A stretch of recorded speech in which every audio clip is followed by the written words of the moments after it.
Hi, I'm Dr. Gemma, and welcome back to Cognitive, the Knitting Psychology podcast. Cheerfully and somewhat irregularly in business since 2008.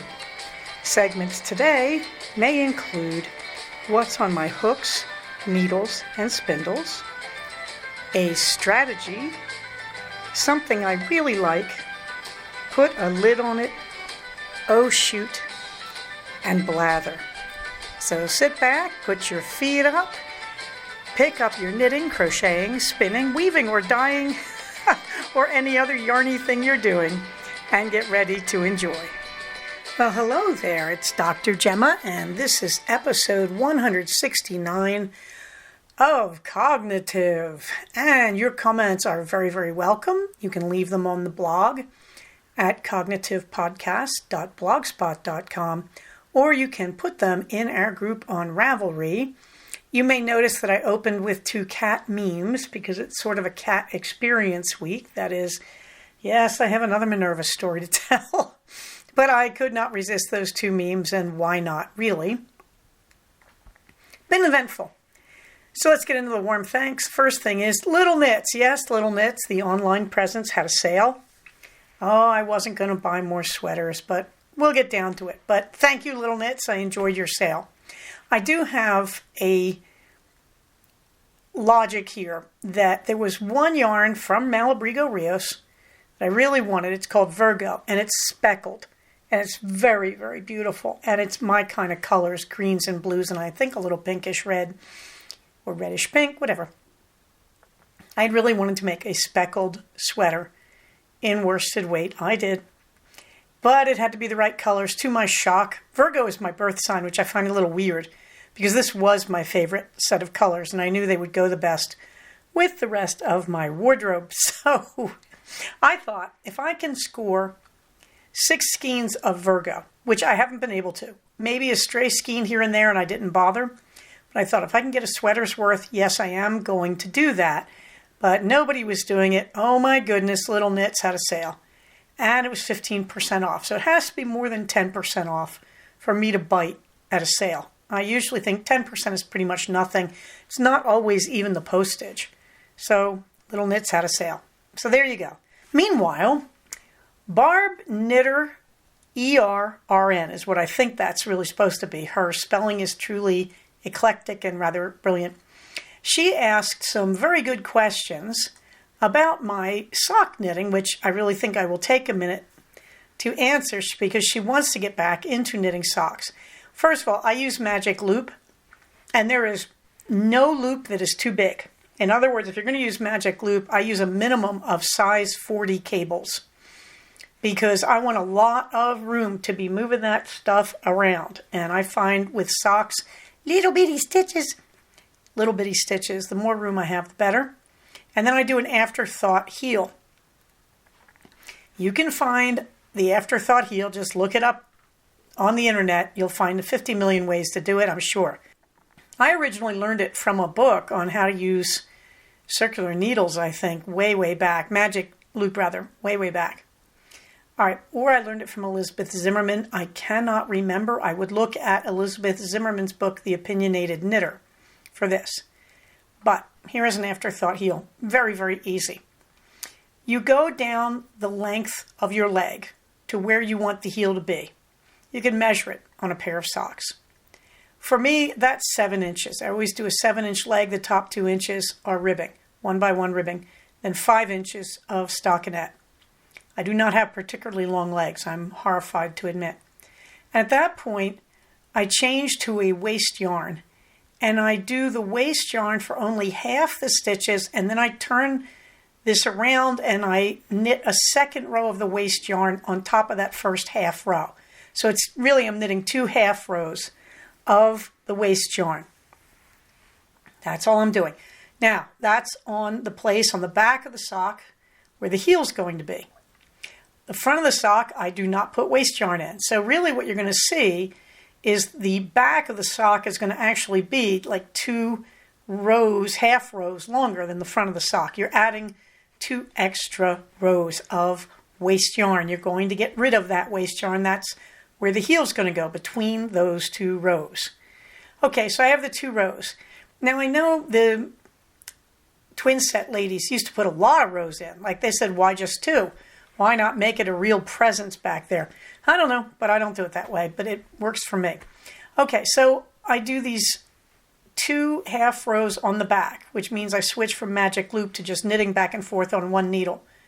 You know, I knit in one direction half a row, then I turn around, knit back, so I'm at my starting point again. This is going to make it easy for me to go back to just knitting the normal sock in the colorway I'm using. So I switch from the waist yarn to the colorway I'm using, and I go back, and now I'm doing the foot. For me, the foot is 5 3/4 inches.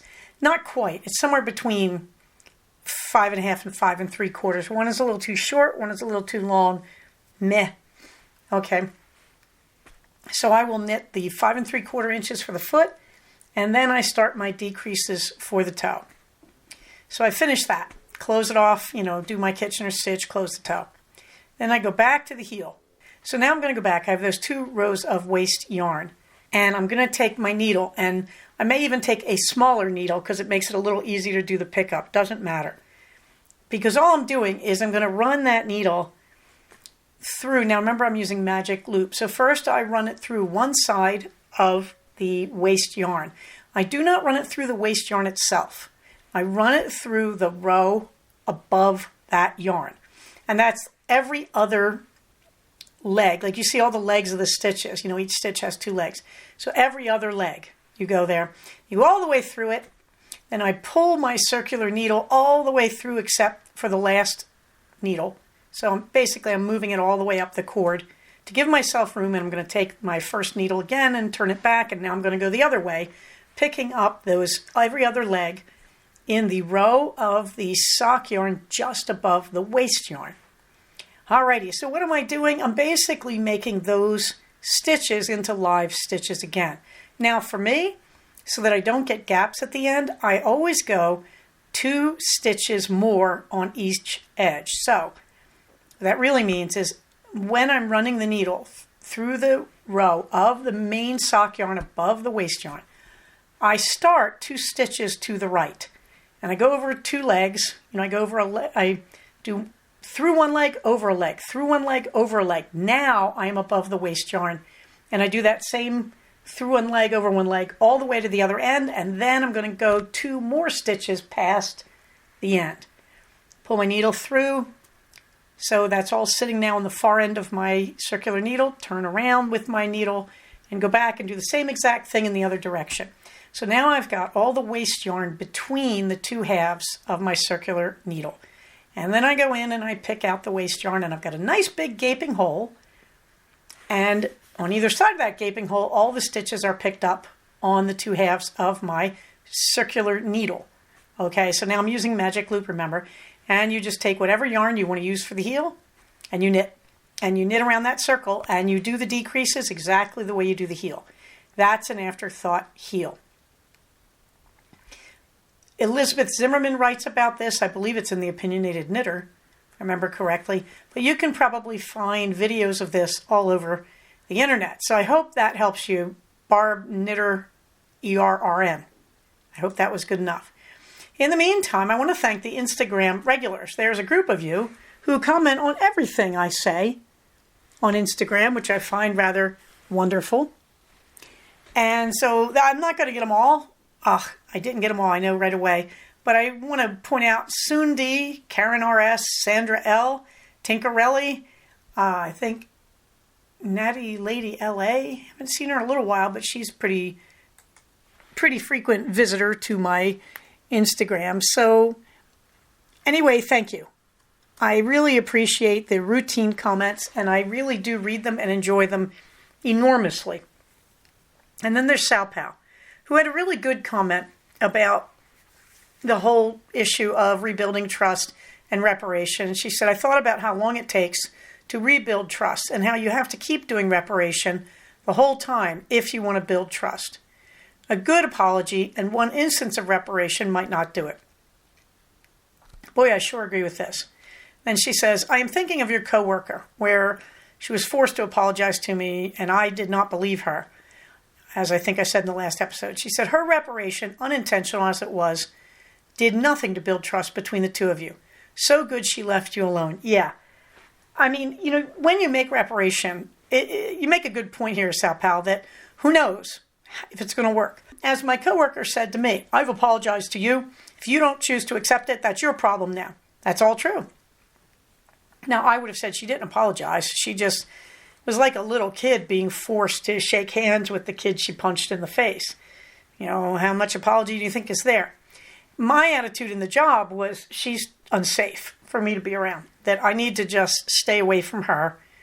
Because to me, you go into a job and you bully your coworker, you're probably not safe. And so Sal Pal says, yes, so good she left you alone. I left her alone too. That in that job, there were some weird politics going on in the background, and I didn't understand them, and I knew it. So I just knew, the whole thing felt unsafe, including the co-boss, the egret, making her apologize to me. That felt just weird. And I just didn't want to engage in that. But you make a good point, Sal Pal. I would say, you're saying you may have to do more than just one incident of reparation.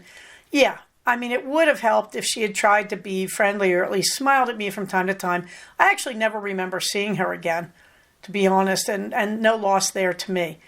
But it is true. You have to do a sincere apology. The other person does see through it. And if you've really made a mistake, you may not be able to get this to work out. You may just have to agree to keep your distance. And I think, was it Beautiful Christina had an example of that too, that sometimes you try your apology, but you just realize it isn't working. And you've done what you can do. And sometimes you just have to agree. You stay on your side of the river and I'll stay on mine, as the old story goes. But thank you, everybody. Those were some intelligent comments and questions, and I enjoyed them. Meanwhile, CFR 10, Cognitive Fiber Retreat 10, the information link is right there underneath the Warm Thanks department. That'll take you over to Ravelry. And we get on to what's on my hooks and needles. Well, I have finished nothing. I thought I was going to have finished the first project you see there, which are dragon paw mitts for my friend Nancy. She wanted some dragon paws. And there's a picture of my hand in one of them, and it's about the most unflattering angle I could have picked. But you can see the completed dragon paw in all its glory. And of course, as is traditional for dragon paws, I'm using up yarn I want to get out of my stash. I'm very happy about these. The actual crocodile stitches there, they are done in a very old skein of Noro Silk Garden. And I thought I had two of these, couldn't find the other two. And Noro Silk Garden, I'm here to tell you, 2 skeins probably still would fall a little short to finish the dragon paws. But as it was, I had a little bit of Noro also left over from the Romeo 23 sweater, the old friend sweater. So on one paw, I finished the scales with that. It looks just fine. It looks like it was born to be there. And then the other yarn on that is I had some leftover Mighty Stitch. And this is, I believe, a pure acrylic that I got from Knit Picks. And I was using that for some of the color work on my sweaters, the Llama Love. It turned out I didn't use the gray. And I thought, I don't even know why I bought it, because I have a lot of gray lying around. So anyway, I thought, well, this would be a great place to use it up. So you can see the first dragon paw there. The thumb hole is sticking up to the right in the gray. If you're wondering why it looks a little irregular, that's the thumb hole. But it was fun. I spent all day yesterday, that was Sunday, February 11th, doing that. And I did the gray part in one of my hand spuns, a silk camel blend, and then realized it didn't look right. That you want the crocodile stitches to look kind of rough and a little bit more rustic. But you want the glove part to look more smooth and organized. It kind of enhances the scales. So I did 1.5. I did the scales on both of them, and then I did the rest of the glove, the more regular glove part. And I didn't get a chance to finish the second one. I really thought I was going to have these finished for today, but no. Meanwhile, remember that sale? Yes, well, that means the stash toss is now 7 skeins in versus 24 out. There are pictures of the 7 skeins. Where did I put them? They're down under something I really like, so I'll come back to that again. But yes, it did sort of blow the stash toss a little bit. Now I've got 7 in versus 24 out. and I'll come back to what those are. And you can see a picture of the first completed dragon paw lying in state on my skirt and also on one of my hands, but at a rather unflattering angle. If you're wondering, but Gemma, how do I do that magnificent crocodile stitch? There is an excellent video by Be Hooked, and this video is referenced in the pattern, which is by Yarnivore UK. Now, there are a lot of patterns around for these things, but Yarnivore's pattern is really good, and it's really free, and it really tells you a really good logic to make this work. So I am a big fan of the Yarnivore pattern. You don't have to spend money on this pattern. You can go into the show notes and you will find the link to my project, and in there, of course, because it's on Ravelry, there will be a link to the pattern.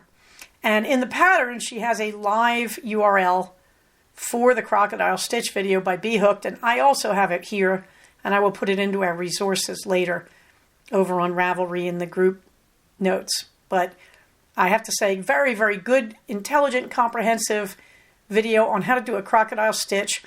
There is a slight bit of variation in the way Yarnivore does it compared to the way Be Hooked does it. You'll figure it out right away. It's easy. This is a very easy stitch and gives, as you can see, an amazing effect. So I do recommend, if you like your crocheting, go over there and look at this stitch. And I have to tell you too, isn't it cool that crocheting is now a fad? Like, it's all over the place. So it's become cool, and people are wearing granny square clothes to the Grammys. They look awful, but, you know, it's one thing to have good clothes, and crocheting makes great clothes. It's quite another to have good taste. Just saying. But anyway, yes, crocheting is very much in right now, and it's all over the internet as far as I can tell, and just free patterns everywhere, which is why I have been talking about Yarnspirations, who have been issuing a lot of patterns. Meanwhile, the 5th CFR 23 sock yarn cowl, yes, I keep saying this is embarrassing, but it's coming along. I haven't done a lot on it because I sort of stopped everything to work on Vestuary 24 and also on the crocodile mitts here, the dragon paw mitts, because I will be seeing Nancy this Thursday, and I will talk about that next week. But there is still the CFR 5th sock yarn cowl from the Abbas cowl pattern. And yes, Nancy, the friend, has asked for one of the sock yarn cowls. So she will probably be getting one of those. And she wants that. And what else did she want? She wants dragon paws. So this is very exciting. I'm working away to get these ready to go for Thursday for her. Okay, where am I? The Stash Dive 1 socks. I didn't put a picture in this week. I am actually at the toe of the first sock, which means I'm decreasing for the toe, but I'm not finished it. And then I will go in and do the heel, and then I will cast on for the second sock. This is the beautiful Sedona colored sock yarn, the reds and oranges. Meanwhile, let's see, Vestuary 24. I'm pushing through the stockinette. You've got the picture there with looks like about 5 inches. Sorry, it's actually about 1.5 inches of stockinette and 4 inches of the 1x1 rib. At this point, I think I've got about 3 to 4 inches of the stockinette and 4 inches of the rib, and I believe we're heading for something like 13 or 13.5 inches of the vest. I do not believe in short vests. I find it weird. A lot of people do their vests so that they come above their waistline. I don't like that style. That's from the 80s, and you would have a long shirt, and you would pull the tails of the shirt through so they were showing underneath your vest. I never liked that look, and I still don't. So this is quite a long one, but I am just pushing through the stockinette there. The colorway is Blue Jeans, Malabrigo Rios. I had 4 skeins that I bought a long time ago to make one of these for Twin Face. She kind of backed out of it. I have a blue vest. In fact, I'm wearing it right now. I believe it was last year's Vestuary from the very old Cascade. I forget which yarn. This is not 220. I forget what this was called. Pistasa? Anyway, I have that one on right now. So why do I need another blue vest?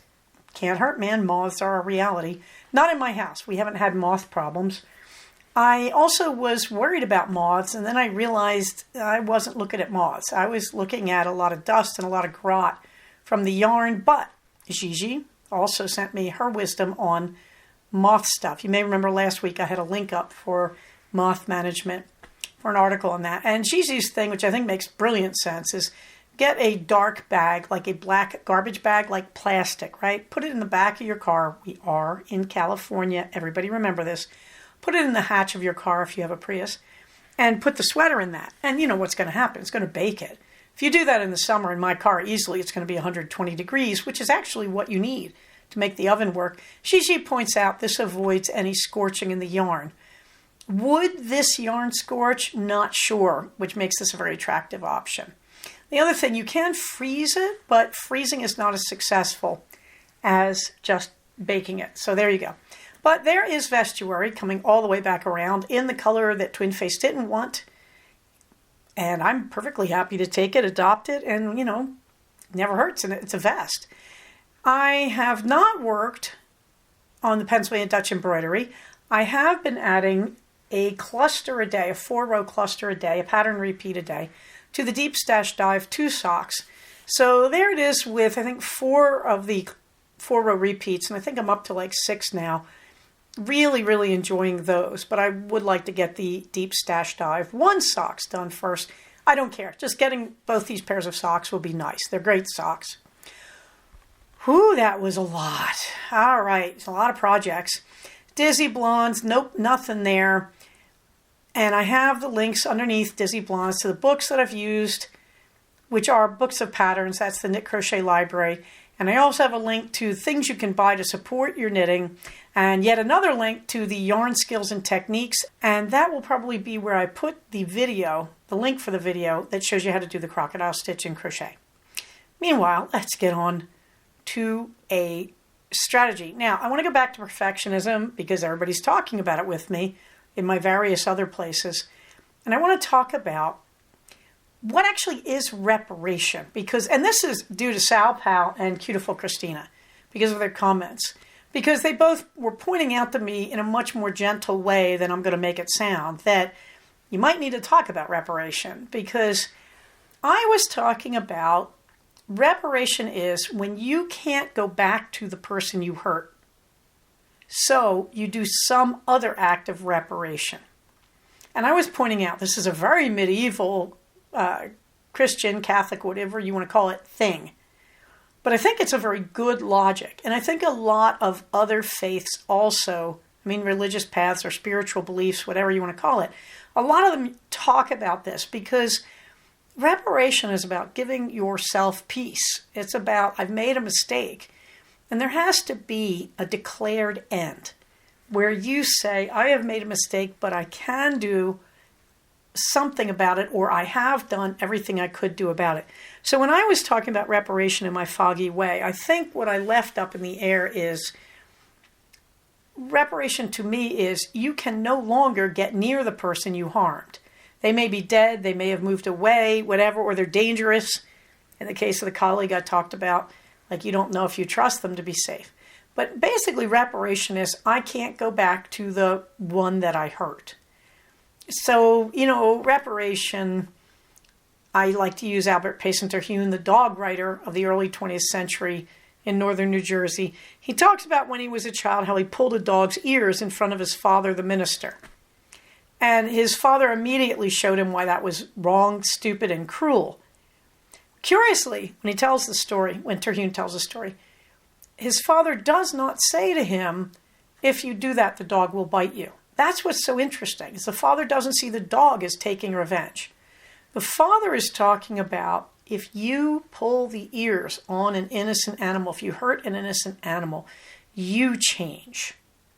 And you don't want to be the person who does that, who tortures animals. You don't want to change yourself for the worse. And I think this is what reparation is about, is that you're thinking about who am I making myself by this behavior? Do I want to be the person who inflicts harm on other people? Is that the person I want to be? Are those my values? Okay.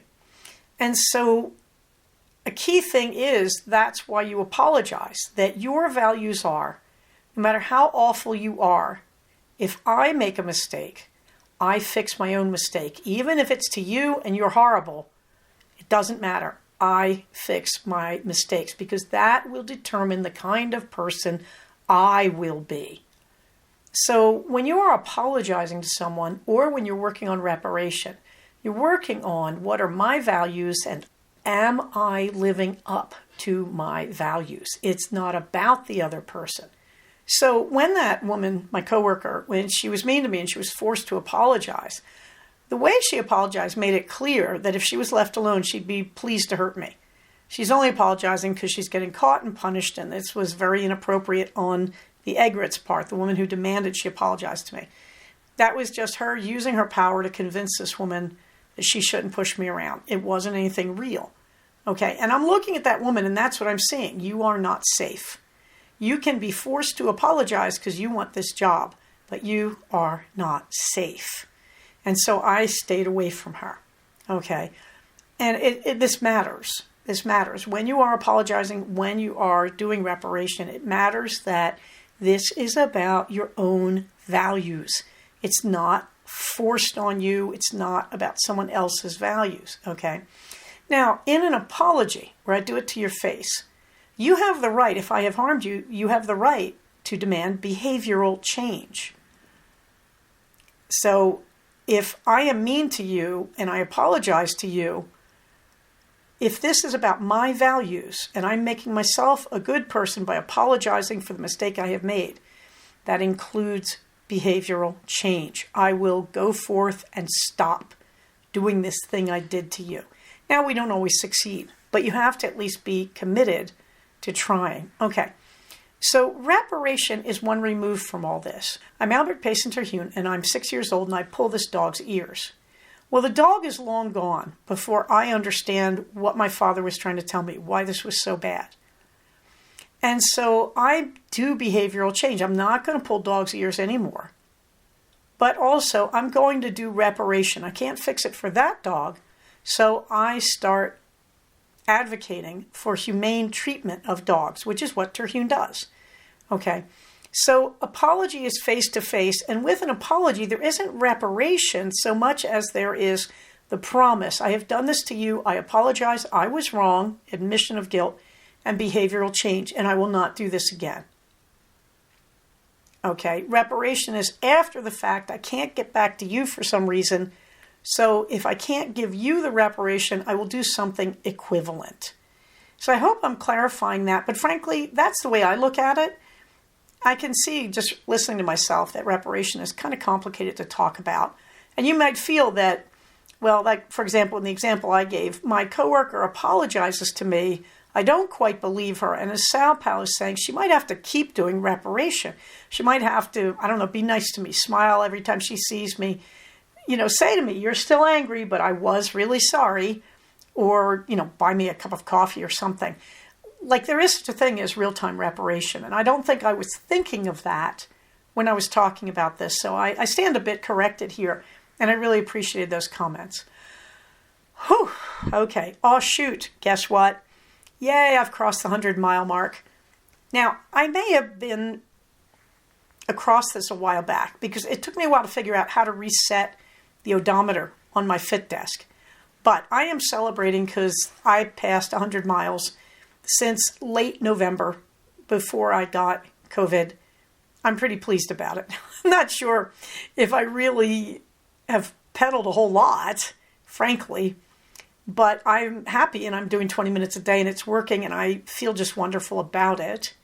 So there you go, a picture of my Fit Desk odometer showing the 101-mile mark. In the Fluffy Books, I'm 3 episodes into the docudrama on Netflix about Alexander the Great. It's very, very interesting. I wish they would just stick with the historians more than the dramatization. And it's very interesting because they try to do the flighting, I guess we used to call it in medieval times, the pre-battle speeches that Alexander gives to his people and that Darius gives to his. And I just sort of sat there and said, guys, this is the one thing we can't possibly know. You know, we're kind of in the hands of the writers here.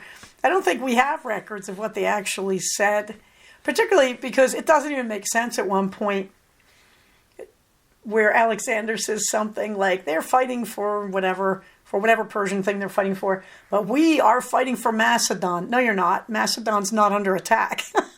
I'm like, look at this going, okay, writers, no, don't do that. I mean, I appreciate you want to do the pre-battle speeches, but not so much, guys. And they're really struggling with the fact that Alexander manages to capture the women that Darius of Persia had with him, including his wife and daughter. And they're really struggling to write that. And I really think probably not worth it. That all we know, they do a good point where they say that to the Persians, the further you go away from their capital, the more barbaric everybody gets. That's how they're looking at it.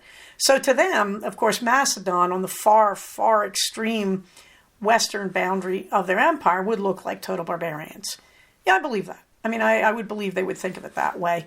I think most cultures tend to look at it that way. They sort of say the cultural center, for example, of the French is Paris, and the further you get from France, or the further you get from Paris, the least cultured you are. There is such a thing as a cultural center. So anyway, it's interesting, and it's not a disaster so far. But I think that, like, they're trying to dramatize Darius's response to his wife being taken. And I think at moments like that, he's like, I don't know if you can do it credit. There's a few places I don't know if you can do it credit, but they want to dramatize it for those of us who like that sort of thing. Meanwhile, I've been reading A Lark's Flight by Lynn Messina. I quite like this. I didn't at first, but I have to admit it's kind of grown on me. And the reason is Lynn Messina is one of these people, there's many of them now, that they're writing Victorian or Regency, I forget what this is supposed to be, romances, and they're making the characters have very 21st century values. Okay, it's fun. I mean, let's be honest here. Because of the school of criticism I hearken from as an English professor, I don't think we know how these people think. I don't think we know how Alexander the Great thinks. I don't think we know how Darius of Persia thinks. I don't care if I'm Greek. I don't know about Alexander. That I think this is so far removed from us culturally and in time that there is no way I can say, I understand what motivated these guys. I don't. I really don't. And so I think I feel this way about these books as well. That, these cozy books, we're all Victorians or Regency or whatever. And I think, what is the author going for? A simpler system. The author is usually saying, I don't want to deal with political issues. I just want to say, here is my plot. These are usually written fairly quickly. They come out like once a year. Okay, fine. I'm not here to judge that. They're not claiming to be great lit. They're basically checkout aisle lit, and they're great, as we used to call it back in the day. Okay. But I like Lynn Messina because, her characters are a lot of fun. What I really like is her first series that I was reading a while back. They're about these two characters who shouldn't get together, but that's always what it's about, And they get together and they make a success of it. And she sort of runs out of steam on the Kesgraves, as they're called. And so she actually spins up, in the last few books of the Kesgrave series, she's got some weird background action. And you're going, why is that there? Well, it turns out she's setting up her next series, which is about Verity Lark, who is a much more interesting character, although nowhere near believable. And she's setting up that storyline. And so this is the second in the Verity Lark series, A Lark's Flight. Haven't figured out why it's named that, but anyway, they're fun. And I'm enjoying A Lark's Flight. I'm listening to it usually as I go to bed at night, so I have to keep going back to find out where I last remember it. After all this, we get to something I really like, and that is the yarn sale. And you can see the Virgo on the left, which I bought a sweater's worth of. Those are such Gemma colors, it's painful. If Gemma's going to buy speckled yarn for a sweater, this is it. Now, I did buy some from Onyx, but she stopped dyeing. Oh, gosh, I miss her. But that's a whole other story, and I'll get back to what's happening to that yarn. But this is the speckled yarn for a sweater of my dreams, and I love it. Meanwhile, so I buy 6. Well, you get free shipping at $100. I'm not up to $100. I thought, buy one more skein. Now, I have a thing when I buy Rios. Rios has some pretty unpredictable colors, as I learned when I made my first Rios sweater in Archangel, and then the next one in Anniversario, that the pooling was very weird. Beautiful, but not at all predictable. Not striping. It's just pooling. So my policy now is when I want to knit in Rios, I buy one skein. and I see if I like it. If I don't like it, it's going to be a cowl, it's going to be dragon paws, it's going to be something. So there is a colorway there called Water Green, and it looks really, really pretty. And what I like about it, this to me is a very jasmine sort of color, that she can carry this kind of yellowy green off. I usually don't expect to, but she lent me one of her sweaters one day when we were at Stitches, the Boxy, Hohi Locatelli, I believe. And it was yellow-green, and surprisingly, I looked pretty good in it. And that made me realize I should lean more towards blue-greens, but I can tolerate some yellow. Boy, this is a windy way of saying I fell in love with that colorway. We'll see if it's got enough blue in it to carry itself as yet another sweater. But there are the things I bought, the 2 colorways from the Rios sale over at Little Knits. Put a lid on it, still in the tea tastings calendar. We're winding down here. These are days 21 and 22. And the first one is Blueberry Ginger Herbal. I like this a lot. Actually, this was pretty good. This is a kind of I'm not feeling well drink. Like, not a medicine ball, but it's in that genre. You know, the medicine ball, the ones they sell at Starbucks to make you feel better when you have a cold. I like this because it has a real ginger presence without overwhelming. And the blueberry didn't come through really fruity. If I were to change this, I'd up the blueberry just a little bit. Now, remember, I've only got 2 bags of this, 2 little sample bags. So that may not be representative. Those are 2 small samples, although I certainly enjoyed them.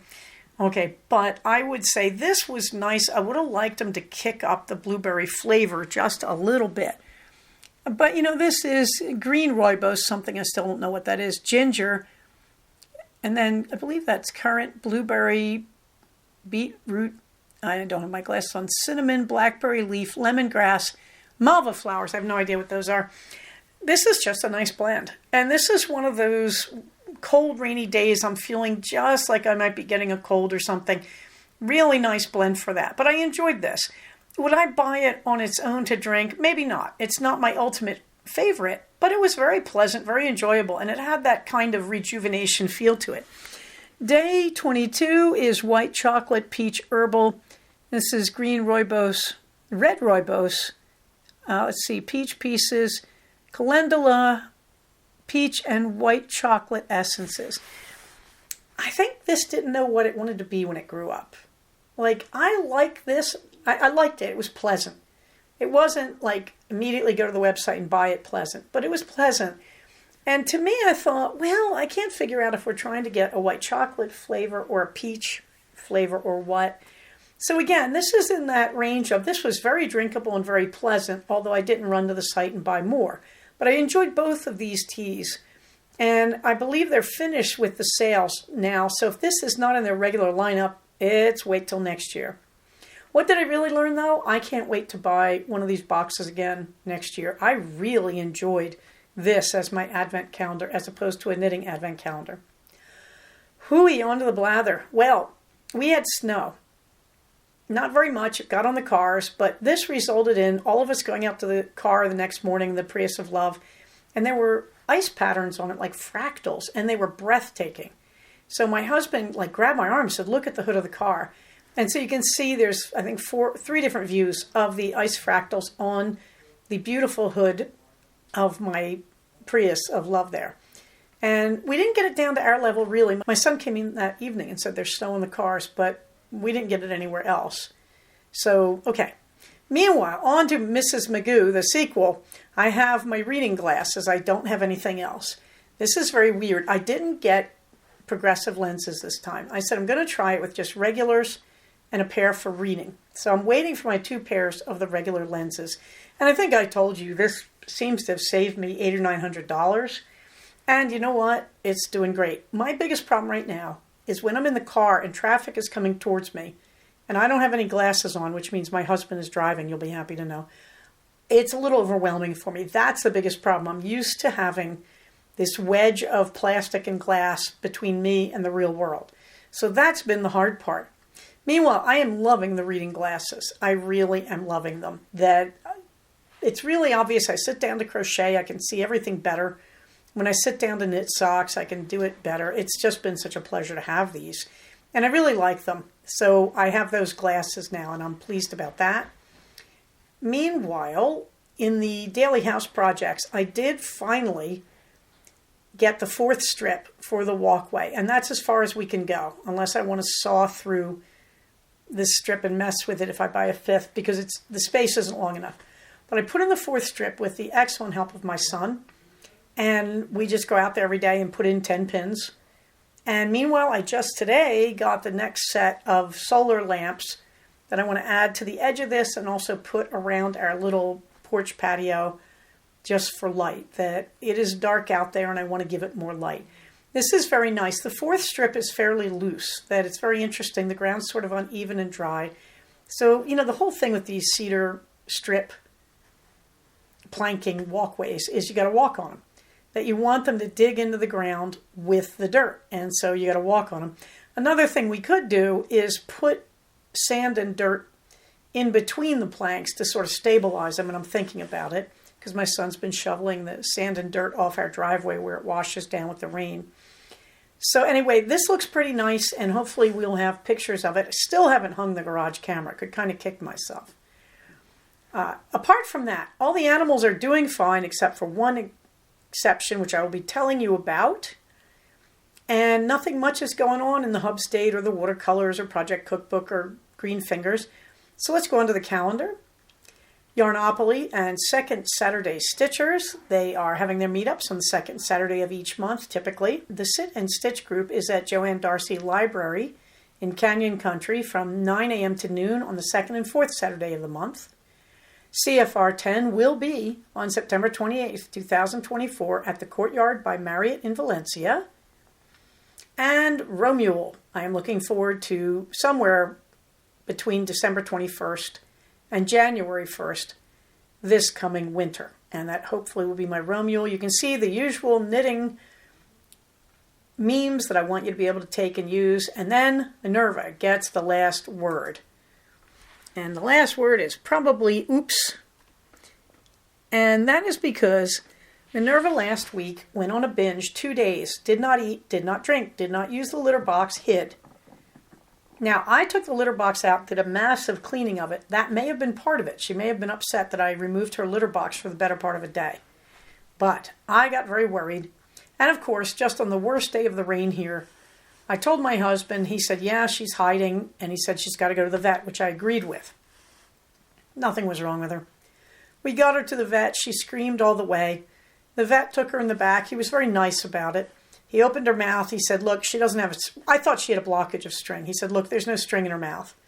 So he said, odds are good. There's no string in her mouth. It usually gets wrapped around their tongues when they're trying to chew it. He said, no string there. No string coming out the back end, which is what happened 2 years ago. And he picked her up and showed me he could pick her up off the table and she wasn't yowling. He wasn't hurting her. Her stomach wasn't sore. Her abdomen wasn't sore in any way. He said, I think your cat is fine. But he said, I don't know why she's hiding and not using the litter box. Then he said, well, I could do blood work, but, it's probably going to come back normal. I said, do the blood work. Because I said, if I walk away from here and she has a problem and we miss this chance, I will never forgive myself. Of course, the blood work was normal. So what happened? We brought Minerva home. I got stuck at the vet's for about 2 hours because we only had one car, pouring rain. The other car needs its tires replaced. So in this really rotten, miserable day, we come home and what happens? Minerva gets out of her crate, goes right over, eats a big meal, poops in the, oh boy, pooped enough for a mountain lion in her litter box and has been perfectly fine ever since. But I must say, there's a picture of her carrier under my raincoat sitting there sadly with her in it while we're waiting to be picked up. The boys did their best. They had to take the car. We had to go pick up our son and all that. There's nothing else that could be done. Fortunately, he only had a half day or I would have been there 4 hours. But we got her home and she was really embarrassed. She kept crawling all over me and meowing and talking to me and purring on me. I think she understood I'd been really upset. I don't know if she understood I was really upset about her. But at any rate, she came home a normal cat. So I guess the last word is oopsie, but I had a terrible, terrible time. I was so upset. I really thought she's done it again. We're going to lose her this time. It was so upsetting. But we got over it. We're back. We're all good. And that's really all you can say. So on that happy note, Everybody remember, get all those shots and stuff. Remember, we are a community. If you take care of the community, you are protecting yourself. And having said that, everybody stay safe, take care of each other, and I will talk to you soon. Bye-bye. So we have come to the end of another episode of Cognitive. Please do not use this podcast to diagnose yourself. If you think you are having a mental health problem, please contact a licensed mental health professional.